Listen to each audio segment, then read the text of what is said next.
ಕಾಂಗ್ರೆಸ್ಸಿಂದ ಜಯಣ್ಣ ಇವರು ಈ ಕಡೆ ರಾಜಣ್ಣ ಇದಕ್ಕೆ ಹೋಗ್ತಾರೆ, BJP ಹೋಗ್ತಾರೆ ಅನ್ನೋ ಒಂದು ಮಾತು ಕೇಳ್ತಾರೆ. ಯಾರಾದರೂ ಹೋಗ್ತಾರೆ ಸೌದಿ ಮತ್ತೆ ಗಾಳ ಹಾಕ್ತಿದ್ದಾರೆ ಅಂತ ನೋಡಿ. ಈಗ BJP ಅವ್ರದ್ದು ಇದೇ ಆಗೋಗಿದೆ ಕತೆ.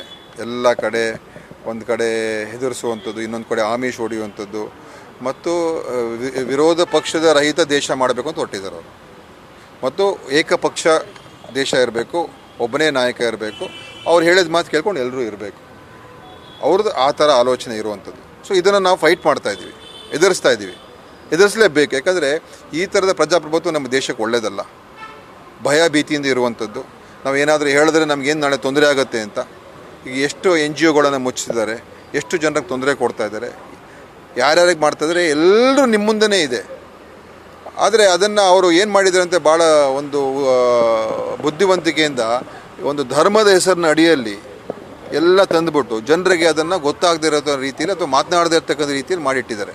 ಆದರೆ ಕೆಳಗಡೆಯಿಂದ ನಿರುದ್ಯೋಗ ಸಮಸ್ಯೆ, ಬೆಲೆ ಏರಿಕೆ ಸಮಸ್ಯೆ, ಜೀವನದ ಸಮಸ್ಯೆ ಬೇಕಾದಷ್ಟಿದೆ. ನೀವು ಪೋಷಕರಾಗಲು ಕಾಯುತ್ತಿದ್ದೀರಾ? ಚಿಂತಿಸದಿರಿ. ಓಯಾಸಿಸ್ ಫರ್ಟಿಲಿಟಿ 90,000 ದಂಪತಿಗಳ ಜೀವನದಲ್ಲಿ ಸಂತೋಷವನ್ನು ತಂದಿದೆ. 7825893601ಗೆ ಕರೆ ಮಾಡಿ. ಅತ್ಯದ್ಭುತ ರಿಯಾಯಿತಿ ಪಡೆಯಿರಿ ಹಾಗೂ ಎಲ್ಲರಿಗೂ ಗುಡ್ ನ್ಯೂಸ್ ಕೊಡಿ. ಅದ್ರ ಬಗ್ಗೆ ನೋಡಿ, ಮೊನ್ನೆ ಪ್ರಧಾನಮಂತ್ರಿ ರಿಪ್ಲೈ ಮಾಡಿದ್ರು ಲೋಕಸಭಾ ರಾಜ್ಯಸಭಾದಲ್ಲಿ.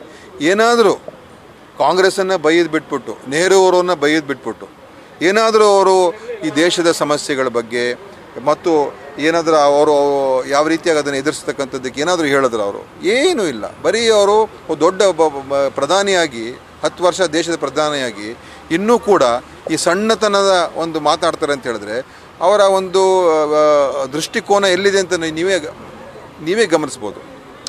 ಒಬ್ಬ ಮೇಧಾವಿ ಮುತ್ಸದ್ದಿ ರಾಜಕಾರಣಿ ಯಾವ ರೀತಿ ಪ್ರಧಾನಮಂತ್ರಿ ಮಾತಾಡಬೇಕು, ನೆಹರು ಅವರು, ವಾಜಪೇಯಿ ಅವರು, ಮನಮೋಹನ್ ಸಿಂಗ್ ಅವರು ಯಾವ ಒಂದು ಗೌರವ ಘನತೆ ಇಟ್ಕೊಂಡಿದ್ರು, ಇವತ್ತು ಆ ಗೌರವ ಘನತೆ ಇಲ್ಲ ಅವ್ರ ಮಾತುಗಳಲ್ಲಿ.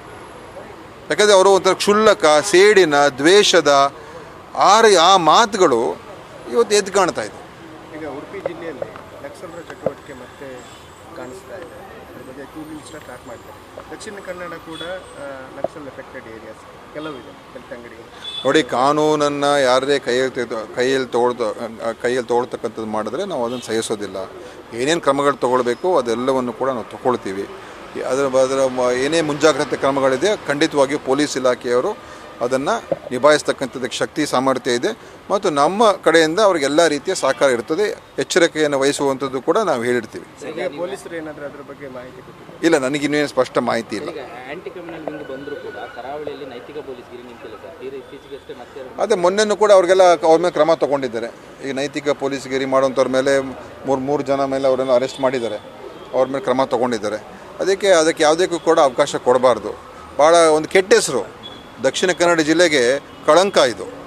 ಅದಕ್ಕೆ ದಕ್ಷಿಣ ಕನ್ನಡ ಜಿಲ್ಲೆಗೆ ಇವತ್ತು ಬೇರೆ ಜನ ಬರ್ತಾ ಇಲ್ಲ. ಯಾಕಂತ ಹೇಳಿದ್ರೆ ಈ ಥರ ಎಲ್ಲ ಘಟನೆಗಳಿಂದ ಈ ಕಳಂಕದಿಂದ ಹೊರಗೆ ಬರಬೇಕು. ಜನ ಎಲ್ಲರ ಜೊತೆನೂ ಬೆರಿಬೇಕು.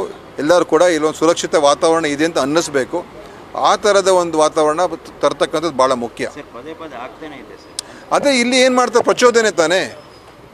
ಯಾರು ಈ RSS, ಬಜರಂಗ್ ದಳ ಇಂಥ ಸಂಸ್ಥೆಗಳಿದ್ದಲ್ಲ, ಇದು ಇವರ ಪ್ರಚೋದನೆಗಳು. ಯಾಕಂದರೆ ಇವ್ರಿಗೆ ಏನು ಅಂದ್ಕೊಂಡಿದ್ದಾರೆ, ಇದು ಹಿಂದುತ್ವ, ಹಿಂದೂ ದೇಶ, ನಾವು ಹೇಳಿದ್ದು ನಡಿಬೇಕು, ನಮ್ಮನ್ನು ಯಾರು ಹಿಡಿತಾರೆ, ನಾವು ಏನು ಬೇಕಾದ್ರೂ ಮಾಡ್ಬೋದು. ನೋಡಿ, ಮೊನ್ನೆ ಕೊಡಗಿನಲ್ಲಿ ಒಂದು ಇನ್ಸಿಡೆಂಟ್ ಆಯಿತು. ಒಬ್ಬ ಮುಸ್ಲಿಂ ತೀರೋಗ್ಬಿಟ್ಟ, ಒಬ್ಬ ಹಿಂದೂ ಅವ್ರಿಗೆ ಚುಚ್ಚಿಬಿಟ್ಟ. ಆಯಿತಾ, ಕೊಡಗಿನಲ್ಲಿ ಸುಮಾರುಪೇಟೆಯಲ್ಲಿ ಆಯಿತು. ಅದು ಏನು ದೊಡ್ಡ ಗಲಾಟೆ ಆಗಲಿಲ್ಲ. ಯಾಕಂದರೆ ಅದು ವೈಯಕ್ತಿಕ ಕಾರಣಗಳಿಂದ ಯಾವುದೋ ಒಂದು ಸಂದರ್ಭಕ್ಕೆ ಅದು ಆಗೋಯ್ತು ಅಂತ ಆಯಿತು. ಸಂದರ್ಭಕ್ಕೇನೋ ಅವರು ಇಬ್ಬರು ಮಾತುಕತೆ ಆಯಿತು, ಆಗೋಯ್ತು ಅಂತ ಆಯಿತು. ಆದರೆ ನಮ್ಮ ಒಂದು ರೀತಿಯ ಅದೃಷ್ಟ ಏನಂತ ಹೇಳಿದ್ರೆ ಅದು ಮುಸ್ಲಿಂ ತೀರೋಗಿದ್ದು. ಏನೋ ಹಿಂದೂ ತೀರೋಗ್ಬಿಟ್ಟಿದ್ರೆ ಇದು ಇಡೀ ಈ ಊರೆಲ್ಲ ಬೆಂಕಿ ಹಚ್ಚಿರೋರು.